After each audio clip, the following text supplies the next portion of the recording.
La primera empresa de James Cash Penney, que era propietario minorista de una carnicería en Longmont, Colorado, se abrió en 1899 y lamentablemente fracasó de inmediato porque él se negó a sobornar a un importante chef de un hotel local para poder tener negocio en este sitio. Y él menciona que perdió absolutamente todo lo que tenía, dijo Penney, pero aprendió a nunca ceder.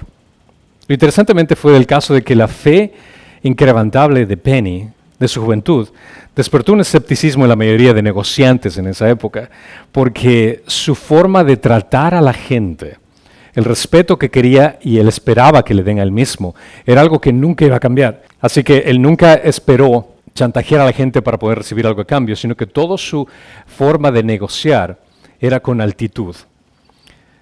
Y ese era su credo para su base de éxito. Ahora, en su muerte en 1971, Penney, de 95 años, dejó un imperio de 1,660 tiendas que las construyó sin comprometer los rígidos principios que había absorbido de 3 generaciones de antepasados predicadores bautistas en su familia. No fumaba ni bebía. Durante años exhibió la misma conducta que él tenía a sus empleados, mencionando que creo que la adhesión de la regla de oro, la fe en Dios y en el país, que decía a menudo, era su forma de vivir. Prefiero, y esta es la forma en la cual quería que él sea conocido, prefiero ser conocido como un cristiano que como un comerciante. Con unas ventas anuales de $4.100 millones, J.C. Penney se ubica como uno de los empresarios más famosos en comercialización del país. La participación personal de Penney en sus acciones valía $24 millones. Y hasta la última enfermedad trabajó regularmente en la sede central de Penney, en el centro de Manhattan, donde mantuvo ocupadas 5 secretarias en sus volúmenes de correspondencia. Su actitud de negocio se basaba primordialmente en la forma como trataba a los demás y él esperaba ser tratado. Sin lugar a dudas, existe una recompensa cuando tratas con dignidad y respeto a las otras personas, pero ¿cuál es este principio que sustenta esta ideología? ¿Por qué el tratar bien a los demás es mejor que tratarlos de una forma negativa? Y es aquí donde nos encontramos en la solitaria cordillera nuevamente de Galilea, regresando al Sermón del Monte, donde Jesús decidió de la cima de la montaña, el lugar más llano, bajó y descendió y pronunció el Sermón del Monte a una multitud reunida. Penney tenía esta idea del Sermón del Monte y este compromiso de tratar a los demás de esta forma, basado en lo que vamos a aprender en la regla de oro que Jesús enseñó. Si retomamos en Mateo capítulo 7, vamos a encontrarnos en la montaña nuevamente, donde se habla aquí probablemente que es la conocida como la montaña de los cuernos de Jaitid, que no es muy lejos de Capernaum. Posteriormente fue llamado el Monte de las Bienaventuranzas. Si alguna vez tienen la oportunidad de ir a Israel, van a encontrarse que justamente en este fue el sitio donde se considera que Jesús predicó el Sermón del Monte. Queda, como pueden ver en el mapa en el lado superior, más arriba de Jerusalén. Y es un lugar muy interesante. Esa iglesia es una iglesia católica romana franciscana que se construyó en 1938. Y es un lugar muy interesante para ir a predicar. Y lo que puedo, gracias a Dios tuve la bendición de estar ahí, y realmente es un lugar perfecto para predicar porque la acústica del agua hace que puedas escuchar grandemente una gran multitud para muchas personas ahí. Entonces estamos acercándonos al final de la predicación del Sermón del Monte. Y Jesús va a culminar el tema del comportamiento moral que estaba buscando de sus seguidores con una cláusula que era muy conocida por diferentes culturas y diferentes generaciones, que se conoce como la regla de oro. Es otra de las enseñanzas de que Jesús ha ganado fama en todo el mundo. Y son pocos los que realmente no han conocido esta famosa regla de oro. Así que vamos a leerla en Mateo capítulo 7, versículo 12. Mateo 7, 12 menciona: Por eso, todo cuanto querráis que os hagan los hombres, también haced vosotros con ellos, porque esta es la ley y los profetas. Al analizar la estructura de este pasaje, entendemos que Jesús ha predicado una serie de normas a la gente que le estaba siguiendo y quería inculcar en ellos ese quebrantamiento espiritual que realmente habían experimentado al ser expuestos a la verdad que Jesús estaba predicando.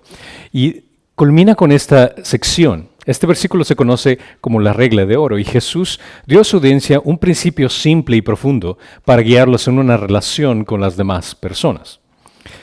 Cuando leemos cuando inicia, por eso, todo cuanto querráis que os hagan a los hombres, así también haced vosotros. Al leer esta norma de comportamiento, te vas a topar que este tipo de idea existía en diferentes culturas, en diferentes religiones, en diferentes tradiciones. Hay varias formas de expresar esta regla de oro. Podría decirse como quieras que la gente te trate, así es como debes de tratar a los demás. O también las cosas que quieres que la gente te haga, hazlas primero con otras personas. Trata a los demás como te gustaría que te trataran a ti, entre diferentes variaciones. Y la regla de oro tiene un pedigrí muy antiguo y diverso. Aunque la declaración no es similar, se ha conocido en diferentes versiones de la regla de oro, como en el confucianismo, budismo, sikhismo, taoísmo, judaísmo, islam, por mencionar algunos, donde tienen una versión algo similar de cómo debes de tratar a las demás personas. La regla se encuentra tanto en forma positiva como en forma negativa. Pero mientras que la forma positiva destaca las necesidades de tomar una iniciativa de cómo puedes tratar a las demás personas, no existe una diferencia fundamental del significado entre las dos formas. Si lo haces de una forma negativa o positiva, el principio viene a ser el mismo. Trata a los demás bien o no trates a los demás mal para que tú seas tratado de la misma forma. La regla de oro era un principio generalizado en la ética antigua judía y uno de los objetivos de este principal principio era de evitar represalias, de evitar que la gente se vengue cuando te tratan mal.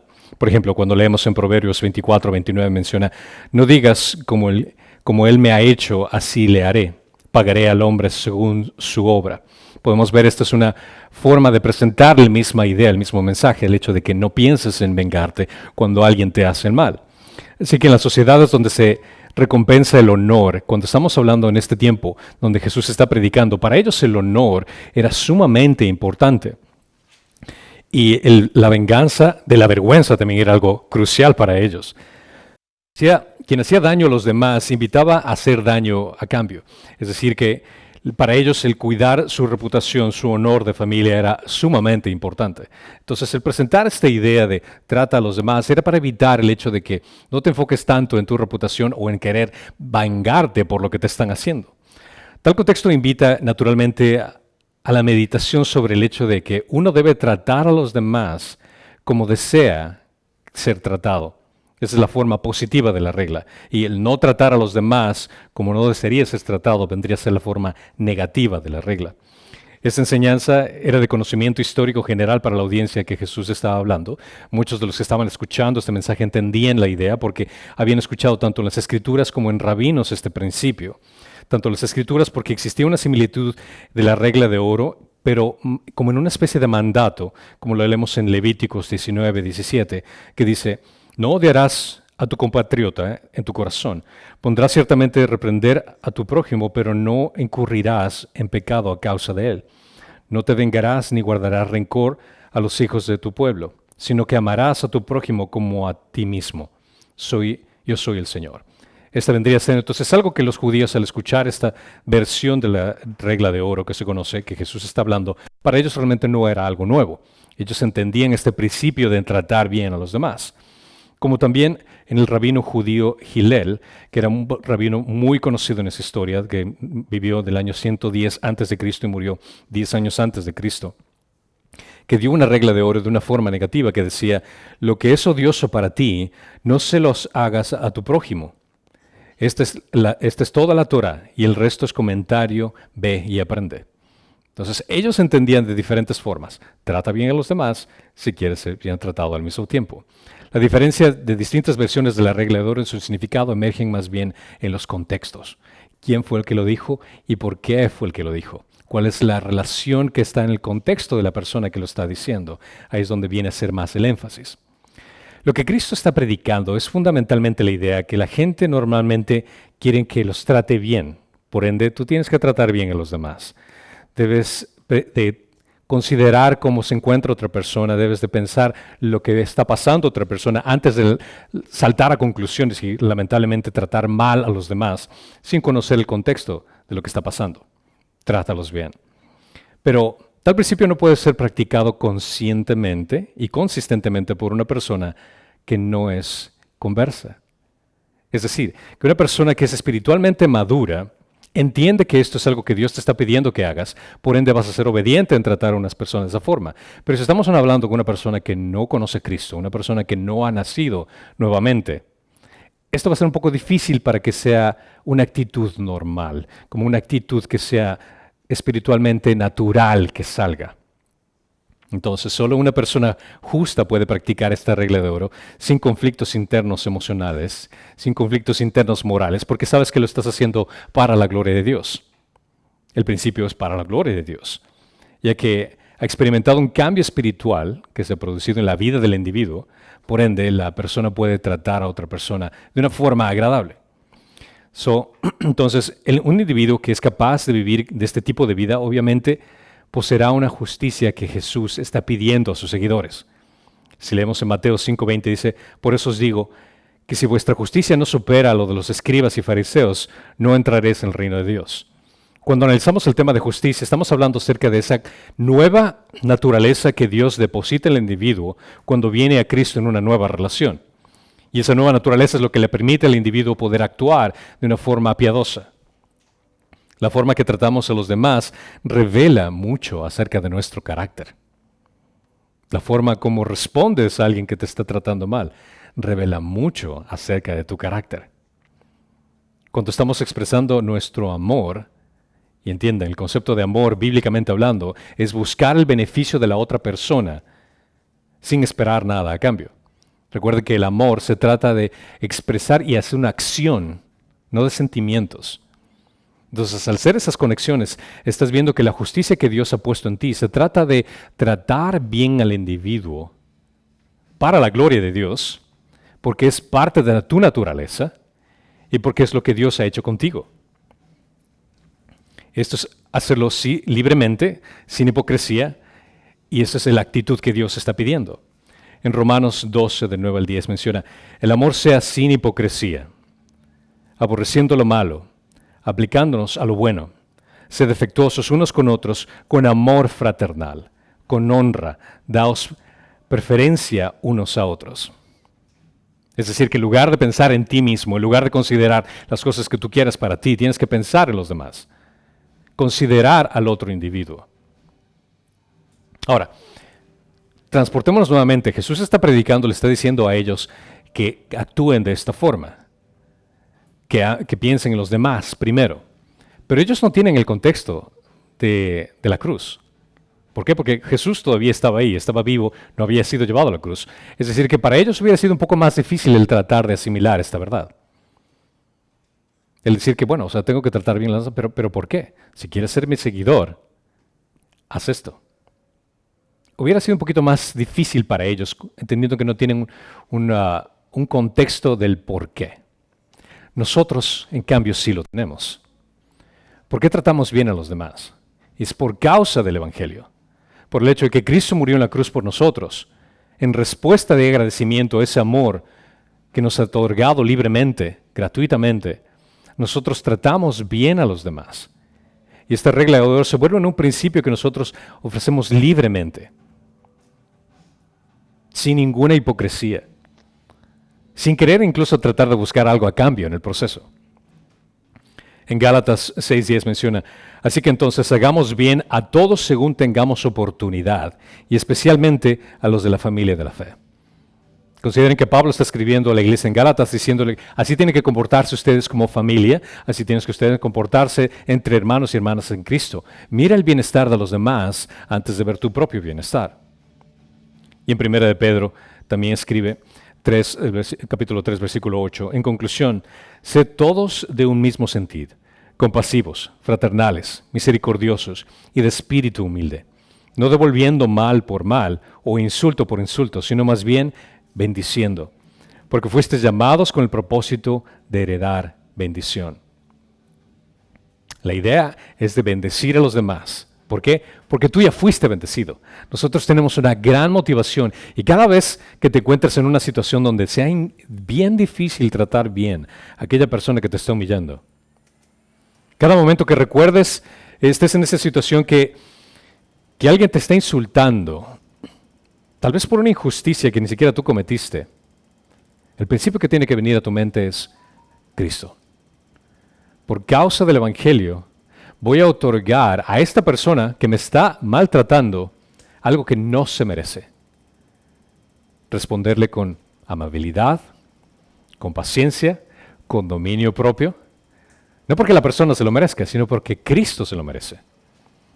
Por ende, nuestra actitud está guiada no por las circunstancias, y peor aún, tampoco nuestra actitud tiene que estar guiada por nuestras emociones. Porque el dejarte llevar por las emociones es como dejarte llevar por tu corazón. Y el dejarte llevar por tu corazón es algo muy, muy malo. Porque del corazón flotan todo el pecado prácticamente. Entonces, el pecado tiene que ser apagado. ¿Por qué? Para escuchar primero la razón que es la verdad por medio de las Escrituras. Y cuando estés en una situación ahí, lo primero que tiene que venir a la mente es la cruz. Por causa del Evangelio voy a tratar bien a esta persona que me está maltratando. Y esto implica que la regla de oro también se basa al tratar a nuestros enemigos. Es un recordatorio que no debe discriminar al prójimo. Sí, nosotros en iglesia vamos a tratarnos bien, pero aquí es donde viene la parte más difícil, el tratar bien a aquellos que nos maltratan. Y aprendimos esto en Mateo capítulo 5, versículo 43, que dice, habéis oído que se dijo, amarás a tu prójimo y odiarás a tu enemigo. Pero yo os digo que amad a vuestros enemigos y orad por los que os persiguen, para que seáis hijos de vuestro Padre que está en los cielos, porque Él hace salir su sol sobre los malos y los buenos, y llover sobre los justos e injustos. Porque si amáis a los que aman, ¿qué recompensa tenéis? ¿No hacen también esto lo mismo los recaudadores de impuestos? Y si saludáis solamente a vuestros hermanos, ¿qué hacéis más que otros? ¿No hacen también lo mismo los gentiles? Por tanto, sed vosotros perfectos, como vuestro Padre celestial es perfecto. La exigencia ejemplar de Jesús que nos está enseñando aquí es de amar a nuestros enemigos. Amar a aquellos que nos tratan mal. El tratarlos de una mejor forma. Tenemos que ser nosotros perfectos como nuestro Padre Celestial es perfecto. Eso es lo que Dios nos está llamando a hacer. Basado en el contraste del reino de Dios y del mundo, nuestros enemigos vienen a ser ese campo de batalla donde nosotros podemos aplicar las armas espirituales que Dios nos ha proveído, que son bondad, paciencia, dominio propio, que son el fruto del Espíritu. Este vendría a ser nuestro terreno de batalla, por ponerlo de esta forma. El tratar con el enemigo es atacarlo con amor, con paciencia. Se convierte ahora en una exigencia general de tomar la iniciativa de amar activamente a cada persona. Ese es el principio que Dios está dando para culminación de lo que está presentando en el Sermón del Monte. Después de todo lo que te he dicho, ok, perfecto, toda es la forma que tienes que comportarte, pero este es el principio que tienes que hacer. Piensa en los demás. Jesús escribe la actitud generosa y abnegada de los discípulos que deben desplegar hacia todas las personas con las que se encuentran. Esa actitud generosa debe de salir de un camino para animar a los deprimidos, para perdonar a los que te han hecho mal, para ayudar a los desfavorecidos. Y requiere una acción positiva en que tú tengas que hacer algo al respecto. No solo se trata de un pensamiento, no solo se trata de una idea, no solo se trata de una filosofía, sino se trata de poder aplicar en acción lo que tú estás aprendiendo de Dios. Debes desplegar hacia los demás lo que tú has recibido de Dios. Esa actitud generosa se trata de buscar el bienestar en las demás personas. Requieren de una acción, como menciona en Filipenses 4:8. Por lo demás, hermanos, todo lo que es verdadero, todo lo que es digno, todo lo que es justo, todo lo puro, todo lo amable, todo lo honorable, si hay alguna virtud o algo que merece elogio, en esto meditad. En todo lo que puede conllevar en un contexto de una situación incómoda donde alguien te trate mal, en lugar de asumir lo peor, tienes la opción de asumir lo mejor. En lugar de considerar venganza, en lugar de considerar una represalia al respecto de la actitud que te están dando, tienes la opción de pensar lo mejor, de considerar lo mejor, de buscar lo mejor. Y entiéndeme, naturalmente va a ser imposible hacerlo, porque lo haces de tu corazón, lo haces de tu humanidad, va a ser difícil hacerlo. ¿Por qué? Porque inmediatamente nuestro orgullo va a querer saltar, inmediatamente nuestro sentimiento de dignidad propia va a querer saltar. Y es ahí donde tienes que poner tus emociones a un lado y menospreciar esas emociones. ¿Por qué? Porque tú estás representando a Cristo. La gente que te conoce, que sabe que eres un cristiano, te va a observar de una forma totalmente diferente.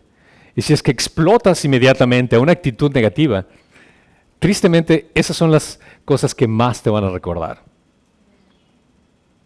Y la frase más humillante que detesto que digan es, no que muy cristianito. Pero en realidad tienen razón. Porque nuestra actitud tiene que estar alineada a limitar a Cristo. Y si estamos respondiendo de una forma negativa a la forma como nos tratan, somos igual que el mundo. Somos igual que el resto. No hay mucha diferencia. Pero ¿cuál es la motivación? Es el Evangelio. El recordar a Cristo. El recordar que Él murió en la cruz por nosotros, que Él se entregó por nosotros, siendo despreciables, cuando éramos sus enemigos, cuando lo odiamos. A su debido tiempo, Él dio su vida por nosotros, sin que ni siquiera que nosotros lo hubiéramos preguntado. Él inició el proceso de reconciliamiento. Él inició el proceso de buscarnos para restablecer esa relación. ¿Qué mejor ejemplo? Tal vez Dios te esté llamando a restablecer una relación cuando ni siquiera tú fuiste el que ocasionó el inconveniente. No tal vez por el beneficio de una relación, porque tal vez buscar una relación con aquella persona que te lastimó no sea de beneficio ni de crecimiento para ti, pero va a ser una buena forma en que tú puedas ejercer esa misericordia que has recibido y la despliegues en otra persona. En otras palabras, estás ejerciendo esa gracia y esa misericordia que has recibido al otorgar esa gracia y esa misericordia a esa persona que no se lo merece. Y mientras más difícil se te haga, es donde más tienes que meditar en todo lo que tú has hecho y aún así Cristo te amó. En recordar cada cosa que tú has hecho en humillación, todos los pecados que has cometido, y que Cristo venga y ponga todo eso a un lado porque Él ya recibió el castigo en la cruz y te considere, eres mi hijo amado, eres mi hija amada. Esa motivación es lo que te va a guiar a conversar con aquella persona y si le sabes que te perdono. Te perdono. Incluso a pesar de que ni siquiera la persona se arrepienta o la persona te pida disculpas por la actitud, es tu acción de romper la cadena y decir, ¿sabes qué? Por parte de cualquier cosa que haya sucedido conmigo, te perdono, te hago a un lado. ¿Por qué? Porque no se trata acerca de nosotros, se trata acerca de Dios. No piensas en obedecer la regla de oro para cumplir alguna ley como un acto religioso. No se trata del hecho de que tomes este pasaje de la Biblia y lo pongas en tu vida como una obligación, sino como un placer. Lo haces por amor, porque esto arde en tu corazón, esa pasión de obedecer a Dios, de glorificar a Dios con tu vida. Una cosa es pensar, no debo dañar a mis compañeros. Una cosa es pensar, no debo tratar mal a las otras personas. Y otra cosa es muy distinta a pensar es, debo de salir de mi camino para ayudarlos. Mientras que piensas de una forma negativa, si no voy a hacer esto a la otra persona, ¿por qué no piensas, voy a hacer aquello para que esta persona? Esa es la mentalidad. El primero podría cumplirse por la inacción. No voy a hacer esto como no voy a tratarles mal. Sí, eso es fácil. No tienes que hacer absolutamente nada. Pero el segundo es por un amor abnegado. Lo mismo que Dios, en evidencia, hizo para nosotros, que Él hizo algo. Porque de tal manera amó a Dios al mundo que Él entregó. Entregó es una acción que Él dio. Entonces, la regla de oro no viene a ser tanto el hecho de que no voy a tratar a la gente mal, sino que viene a ser el hecho de que voy a tratar a la gente bien. No se trata del hecho de quedarte inactivo y decir, no, prefiero no hacer nada para que después a mí no me pase nada. No, se trata del hecho de bendecir a la otra persona, de tomar acción, iniciativa para con la otra persona. Y el punto principal aquí es deleitarte en compartir de ese amor que tú has recibido. Deleitarte en compartir de ese gozo que tú has recibido y la gracia que experimentas en Cristo. No se trata del hecho de que te quedes quieto y no hagas nada para que no te hagan nada a ti. Se trata del hecho de que el gozo que tú recibiste de Dios, la paz que tú recibiste de Dios, la misericordia que tú recibiste de Dios, que tú compartas eso con alguien más. Puedes darte cuenta entonces que la regla de oro no se basa tanto en el hecho de que no voy a hacer las cosas para que a mí no me las hagan, sino se trata del hecho de que tú has recibido tanto de Dios, el amor, la paz, la misericordia de Dios, que eso voy a compartirlo en alguien más. Ese gozo que yo tengo quiero compartirlo con los demás. Ese sentimiento que estoy experimentando, esa paz que estoy sintiendo, esa relación que estoy teniendo con Dios, eso que yo estoy experimentando, quiero que alguien más lo experimente. ¿Puedes darte cuenta de la diferencia? Mientras que la una dice, voy a dejar de hacer cosas para que la gente no me haga cosas a mí, cualquiera puede hacer eso, es inactivo. Mientras que la otra es el hecho de que he sentido tanto, Dios ha sido tan bueno conmigo, que lo que yo siento quiero que alguien más lo sienta. Eso implica que tienes que hacer una acción. Tienes que compartir, tienes que hablar, tienes que interceder en la vida de alguien. Después menciona el versículo 12, pues dice, porque esta es la ley y los profetas. ¿Qué quiere decir con esto? Cuando dice, definiendo la ley y los profetas, el texto de Mateo afirma que la regla de oro no se resume en las enseñanzas de Dios, sino también el hecho de que va en contexto de lo que menciona la ley y los profetas. Y entendemos que esta es una terminología que Jesús utilizó anteriormente en Mateo capítulo 5, 17. Dice, no penséis que he venido para abolir la ley y los profetas. No he venido para abolir, sino para cumplir. Siempre que escuches esta terminología de la ley y los profetas, esta es una expresión habitual que se hace para referir a todo el Antiguo Testamento.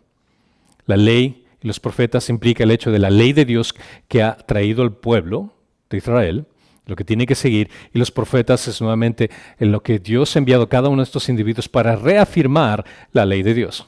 Entonces la ley y los profetas viene a ser como un resumen, es decir, que explica lo que habla todo el Antiguo Testamento, el Antiguo Convenio. Ahora, cuando separamos lo que se habla acerca de la ley de Dios, si podemos ponerlo en estas dos perspectivas, la ley y los profetas, al referirnos de la ley podemos considerar los 10 mandamientos. Al entender los 10 mandamientos sabemos que podemos dividirlo como en dos tablas, por ponerlo de esta forma. La primera se enfoca en Dios. Los primeros 4 mandamientos se enfocan única y exclusivamente en Dios, nuestra relación con Dios. Y a partir de eso los otros mandamientos se enfocan en nuestra relación con las demás personas. Cuando cada hombre se conduce de la misma manera hacia los demás, como desea que ellos se comporten hacia él, vas a entender de que cuando cumples la regla de oro, prácticamente estás cumpliendo la segunda tabla de la ley. ¿Por qué? Porque no vas a mentir a alguien. A ti no te gusta que te mientan, ¿verdad?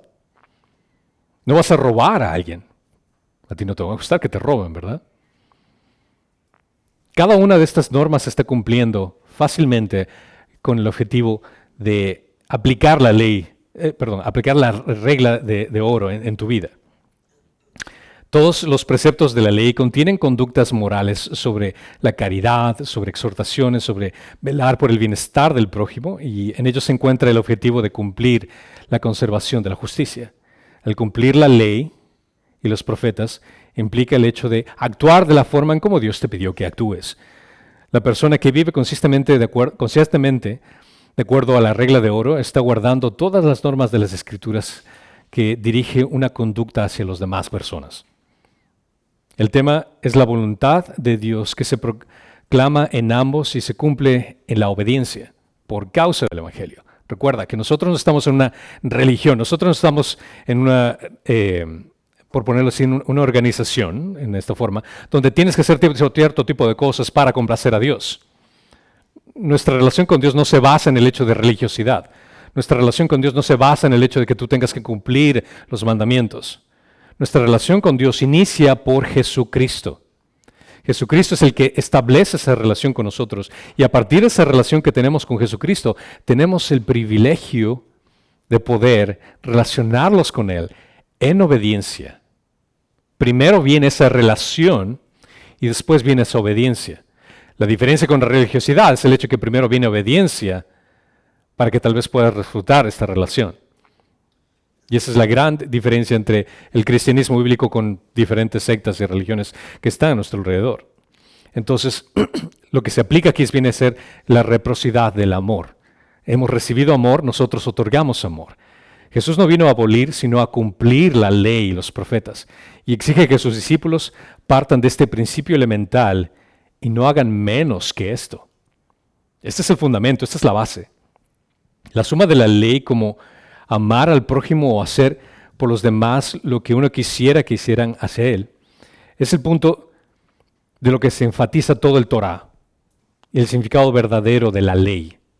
Por tanto, la ley y los profetas, como lo enseña Cristo, ambas formas de decirlo, si utilizas lo que está mencionando en la ley y los profetas y si empleas lo que está enseñando Jesucristo, viene a ser totalmente enfocado en cómo debes de comportarte por causa del amor que Dios tiene por ti.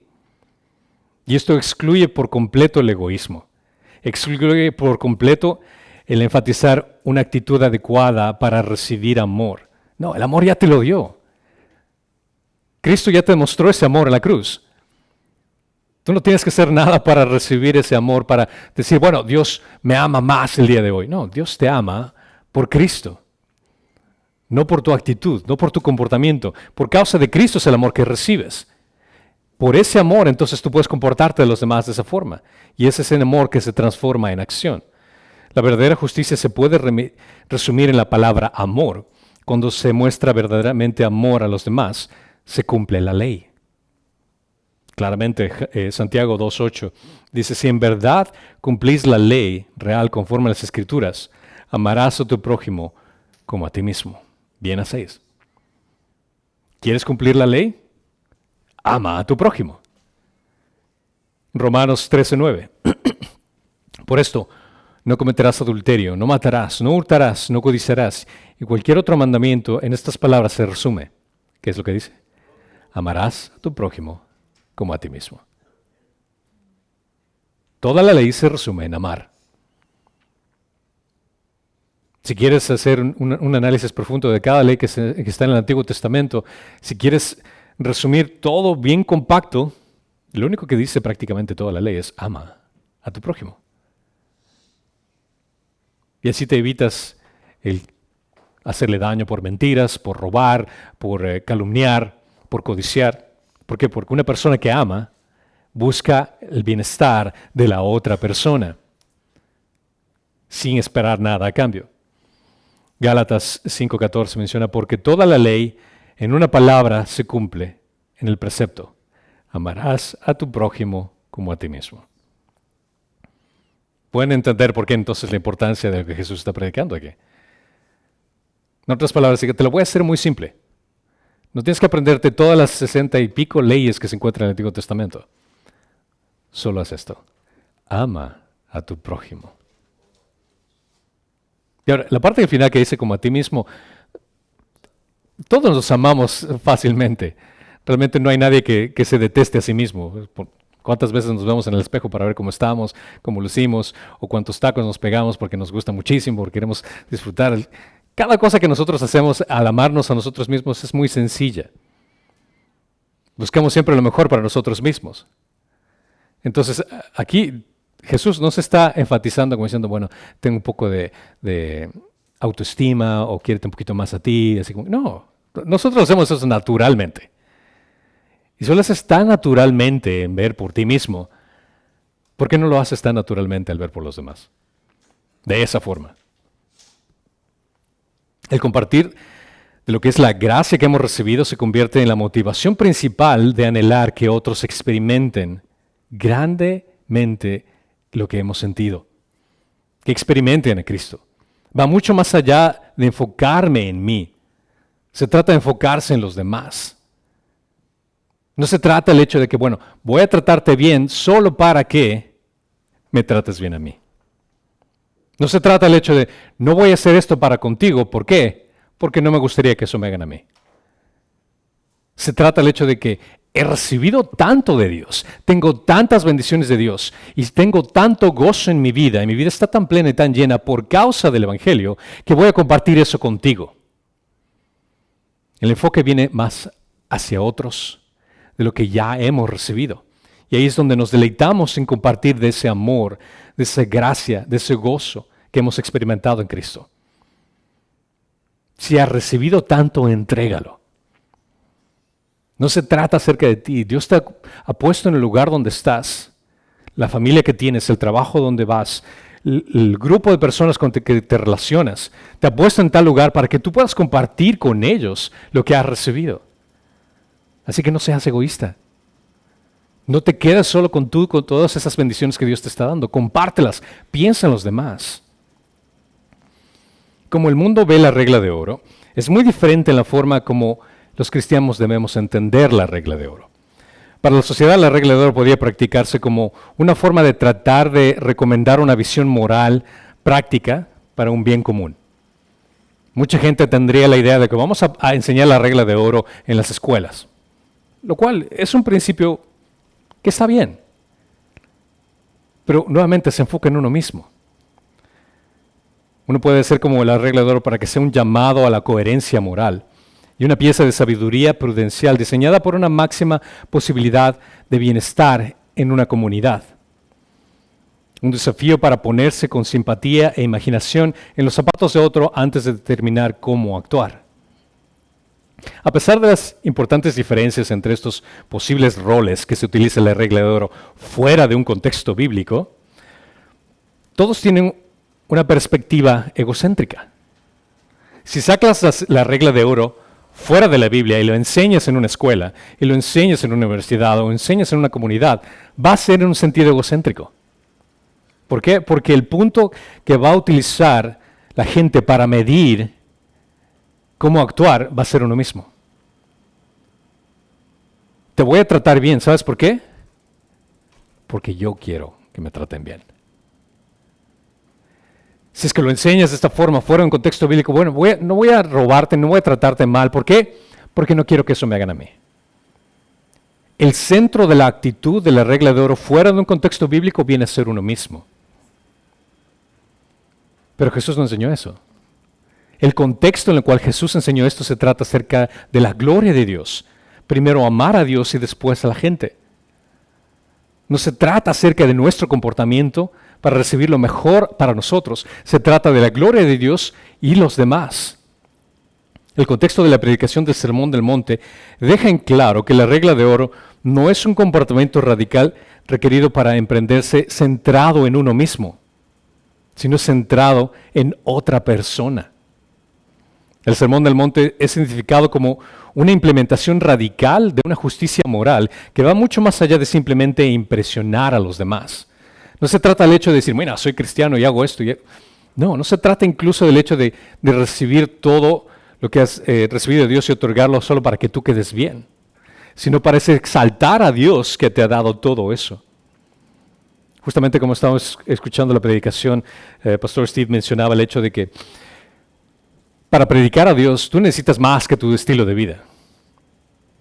Porque tú puedes ser un buen vecino, tú puedes ser un buen compañero de trabajo, puedes ser un buen familiar, pero tu actitud de representar a Cristo no va a salvar a alguien. Sí, vas a dar una buena representación de quién es Cristo, sí, pero tu actitud no va a salvar a alguien. Tu predicación de la palabra de Dios, es decir, el Evangelio, es lo que salva a alguien. Y esa combinación es lo que tiene que ir. Tu actitud y la predicación del Evangelio es lo que va a hacer que la semilla sea plantada en el corazón de alguien más.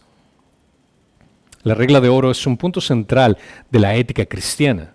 Jesús no asume desviaciones patológicas en las que uno desearía dañarse a sí mismo. No se enfoca y toma tiempo en decir, bueno, ámate un poco más a ti. No, tú ya lo haces. Él presupone la perspectiva de los discípulos que buscan el deseo de Dios en lugar del engrandecimiento propio.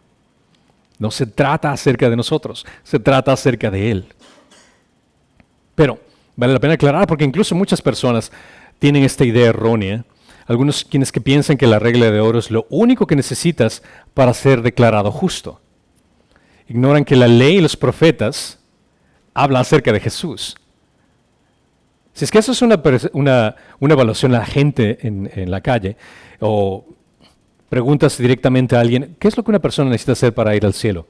La mayoría te va a decir hacer cosas buenas, hacer obras buenas. O alguno te puede que te saque la regla de oro. La regla de oro es lo que necesitas.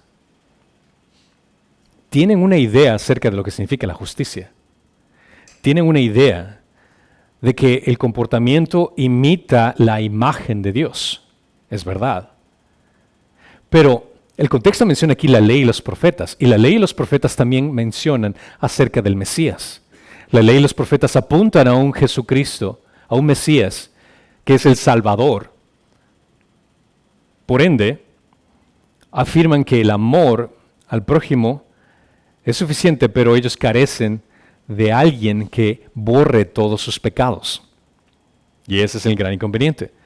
El amor por medio de las Escrituras es importante corregir a la gente esta idea errónea de pensar que únicamente el comportamiento agradable, el tratar bien a los demás, el aplicar la regla de oro en su vida es suficiente. Nadie puede borrar sus propios pecados utilizando únicamente la regla de oro. No importa tu religiosidad, eso no puede borrar tus pecados. Necesitamos un Salvador que nos libere de nuestra condición natural pecaminosa y las consecuencias de este. Claramente menciona Efesios 2:8, porque por gracia habéis sido salvos por medio de la fe. ¿Y qué menciona aquí? ¿Eso es de parte de nuestras obras? No, dice, y esto no es de vosotros, sino que es un don de Dios, no por obras, para que nadie se gloríe. Es decir, que la regla de oro por sí misma no puede salvarte. El tratar bien a las demás personas, por más bondadoso que esto sea, no puede borrar tus pecados. Y este es el gran problema que toda la humanidad tiene. Y las Escrituras mismas inculcan la doctrina de la salvación por la fe en Cristo, pero también inculcan la moralidad exaltada que viene a ser en la obediencia por causa del Evangelio. Porque siempre que comparten este pasaje de Efesios 2, del 8 al 9, añadan el versículo 10. Porque mucha gente tiene esta queja de decir, bueno, o sea, ustedes los cristianos piensan que únicamente solo por creer van a ir al cielo y ustedes no hacen obras. Debes de corregirlos. Bueno, sabes que el pasaje que te acabo de leer está incluido también otros versículos que menciona por el contexto, dice, porque por gracia habéis sido salvos por medio de la fe, y esto no de vosotros, sino que es un don de Dios, no por obras, para que nadie se gloríe, y esto enfatiza que es por gracia, pero continúa, porque somos hechura suya, creados en Cristo Jesús, para hacer buenas obras, las cuales Dios preparó de antemano para que anduviéramos en ellas. Es decir, que Dios te salvó para hacer buenas obras. Y vale la pena aclarar, no te salvó por las buenas obras, sino para hacerlas. Cristo te salvó por fe, te entregó esa gracia para poder ser salvo. El Evangelio nunca trajo ni traerá a ninguna persona a la salvación en el camino del pecado o con una exaltación propia. El Evangelio no salva a la gente por obras. El Evangelio salva a la gente para poder hacer obras. Una vez justificados, somos santificados, es decir, que estamos en un camino de crecimiento espiritual donde desplegamos nuestra nueva naturaleza, que claramente Pablo mencionó en 2 Corintios 5:17. De modo que si alguno está en Cristo, nueva criatura es. Las cosas viejas pasaron, he aquí son hechas nuevas. Los actos de justicia de tal persona no pueden cambiar la naturaleza de la gente. Es solo Dios que cambia la naturaleza de la persona, que lo lleva a hacer buenas obras. Pero debido a que ha sido liberada, puede demostrar verdadera justicia hacia los demás. Y solo cuando una persona es liberada y muestra nueva justicia a los demás, tiene ese gozo de compartir de amor, gracia y lo que ha recibido de Dios, buscando el bienestar en la otra persona. Entonces, la regla de oro puede ser malinterpretada por alentar el egoísmo. Y esa es la parte que quiero dejar muy claro. No se trata acerca de ti. No se trata del hecho de que tú hagas las cosas esperando algo a cambio para que alguien te trate de la misma forma. Lo haces para la gloria de Dios. El objetivo no es el recibir lo que tú estás dando. Si estás haciéndolo de esa forma, entonces realmente estás perdiendo el sentido del contexto bíblico. No se trata acerca de ti, se trata acerca de Dios. Al mismo tiempo, la regla de oro aporta algo al ámbito moral a través de la necesidad de involucrarse de forma compasiva para que otros experimenten el gozo y la felicidad que nosotros experimentamos. Es decir, que tienes que tomar una acción, tienes que hacer algo para invertir en la vida de otro individuo. La regla de oro está destinada a ser entendida cualitativamente más que cuantitativamente. ¿Qué quiero decir con esto? Es el hecho de que la regla de oro vale más en la forma en cómo lo haces, la actitud que tienes para con la otra persona, más que cuántas veces lo haces. Porque es muy fácil actuar en la forma en la que lo voy a hacer una y otra y otra y otra vez, pensando que el número de cantidad va a ser importante, pero pierdes la profundidad en cada una de esas interacciones. Y recuerden, y va a ser peor aún pensando el hecho que mientras más lo hago, más voy a recibir. Pierdes completamente la idea de lo que se trata aquí. No se trata de cantidad, se trata de calidad. No se trata de que hagamos un cierto número de acciones buenas para recibir equitativamente la misma cantidad de acciones buenas. La regla de oro de Cristo ha traído a muchos por el concepto de ser tratados con dignidad, pero solo los verdaderos creyentes lo han entendido y han encontrado el poder de traducirla en la vida de agradar a Dios primero, y que la gente en la cual estás tratando es la gente que se siente bendecida al respecto. ¿Por qué? Porque vivimos en comunidad. Tenemos que tratarnos unos con otros. Y la contracultura cristiana, es decir, la sociedad donde vivimos, tiene un sistema de valores totalmente diferente a nosotros. Actúan de una forma diferente, tratan de una forma diferente, y esto implica que tenemos que relacionarnos con aquellas personas que piensan de una forma diferente a la cual nosotros pensamos. La comunidad cristiana, en esencia, se basa en dos elementos importantes: la conciencia de Dios como nuestro Padre y la relación que nosotros tenemos con Él, y la conciencia de nuestro prójimo, partiendo con los hermanos de la fe que tenemos en Cristo, aunque también al mismo tiempo involucramos con responsabilidad a aquellos que están fuera de la familia de Dios, que anhelamos que se conviertan. Entonces, tenemos un llamado a ser como Cristo, como lo ha enseñado en varias veces en el Sermón del Monte. El mensaje es claro: Dios quiere que sus características sean imitadas por sus seguidores. Tal cual, con sus actitudes de Cristo, son las actitudes que quiere ver en sus seguidores. Y en ninguna parte es más importante y tan notable que en nuestras relaciones. Cómo tratamos a nuestro esposo, cómo tratamos a nuestra esposa, cómo tratamos a nuestros hijos, eso se va a reflejar claramente en lo que realmente sentimos con Dios. El carácter y las normas del Padre deben ser encarnados en cada uno de nosotros, nuestro comportamiento. El contexto del Sermón del Monte culmina con esta regla de oro y podría interpretarse como una especie de 10 mandamientos del Sermón del Monte que Jesús está dando. Si vamos a hacer una recapitulación breve de todo lo que hemos visto en el Sermón del Monte, se podría decir que existe como 10 mandamientos del Sermón del Monte. Uno, por ejemplo, que menciona: no cometerás asesinato verbal. Eso lo vemos en Mateo 5, 21 al 26, donde hará la reconciliación, donde habla acerca de reconciliarnos con los discípulos, con unos con otros. En su primera prioridad es el hecho de no insultar a alguien, no tratar mal a alguien verbalmente, no matar a alguien en tu corazón. También menciona otro mandamiento que debería ser como: no cometerás adulterio mental. Es el hecho de tener pensamientos lujuriosos. Eso es algo que tienes que evitar. Nuevamente, hacer una recapitulación del Sermón del Monte, vemos el tercero que diría: no te divorciarás, aunque da una excepción por haber ocurrido infidelidad. Esa es la única cláusula en la cual que Dios permite que se pueda dar. No es el hecho de que apoya que se dé, sino que permite que se dé. Otro que menciona es el hecho de no harás falsos votos, que siempre dirás la verdad. Que cada cristiano tiene que ser honesto con las cosas que dice. Si vemos también el análisis de lo que quiere decir al final, la culminación de este sermón del monte, de las palabras que está mencionando, el 5 sería el hecho de no buscarás retribución personal. Serás generoso incluso con aquellos que te hieren. Tratar bien a los demás a pesar de que no te traten bien.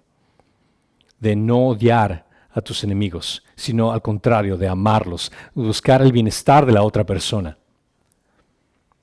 De no buscar aprobación humana con religiosidad. Y esto aprendimos claramente que no se trata de orar para que la gente te vea, no se trata de dar para que la gente te admire, no se trata de hacer cosas para recibir admiración de la gente. El octavo es, no te preocuparás por las cosas perecederas. No te enfoques en lo que hay aquí en la tierra. Recuerda que solo somos peregrinos por este lugar. Vamos a pasar brevemente por este mundo. Esta vida va a ser un parpadear de ojos. Hagan una cuenta, parpadeen los ojos, aunque algunos están parpadeando muy largo ya, déjenme decirles. El parpadear de ojos viene a ser tu vida aquí en el mundo, en comparación con la eternidad. Así que tenemos una vida muy corta que tenemos que aprovechar. El noveno, no juzgarás indignamente. No serás hipócrita al lanzar tus juicios a los demás. Y no dudes de la bondad de Dios que aprendimos la anterior semana, de que cuando le pedimos algo, si está bajo su precepto para la gloria de Dios, Él te va a responder. Te va a responder. Crees que es un Dios bueno y descansarás en sus preceptos y su respuesta de oración. Ahora mi pregunta para ti es, ¿te has estado comportando con otros de la forma como Dios se ha comportado contigo? Si no lo has hecho, entonces existe un inconveniente que se ha dado en una relación vertical con Dios. ¿Hay alguien a quien tengas que pedirle perdón por tu comportamiento impropio? Piensa. Alguien que tal vez Dios está poniendo en tu corazón que debes de pedirle perdón por tu actitud. Anhelo que esta información transforme tu forma de ver en la relación con otras personas. Porque cuando estás tratando a otra persona, quieres lo mejor en esa persona. No se trata acerca de buscar las cosas para ti mismo, se trata para el beneficio del otro individuo porque tú has sido beneficiado por Dios. Que puedas ver a la otra persona, por más mal que te esté tratando, como una persona que lleva la imagen de Dios. Una persona que puedes amar a pesar de que no se lo merezca. Porque tú has sido amado cuando no te lo merecías. El ser activo en esto implica mucho más allá de esperar algo a cambio, porque si estás en esa mentalidad, realmente no estás alineado con la voluntad de Dios. Porque déjame decirte algo, tú ya has recibido demasiado. El hecho de que Cristo haya muerto en esa cruz es mucho más de lo que nosotros podemos pedir. Mucho más de cualquier cosa que tengamos en este mundo. Así que lo único que tienes que hacer es entregar a otros ese amor que tú has recibido. Amén. Padre Señor, gracias te damos por darnos infinitamente de tu gloria en ese amor y misericordia al desplegar esa gracia en la cruz. Recuérdanos en nuestras relaciones con aquella persona difícil que nos has puesto en la vida, Señor. Que podamos desplegar, Señor, esa gracia y esa misericordia que tú nos has otorgado. Queremos invertir en otras personas, queremos amar a otras personas sin esperar nada a cambio. Ya tenemos demasiado, Señor, y nos has otorgado demasiado con tu amor en esa cruz. Danos esa fuerza, paciencia, dominio propio, para poder representarte de la mejor forma, Señor, y glorificarte en todas las relaciones que estén a nuestro alrededor. Por honor y gloria de tu nombre. En Cristo Jesús te lo pedimos.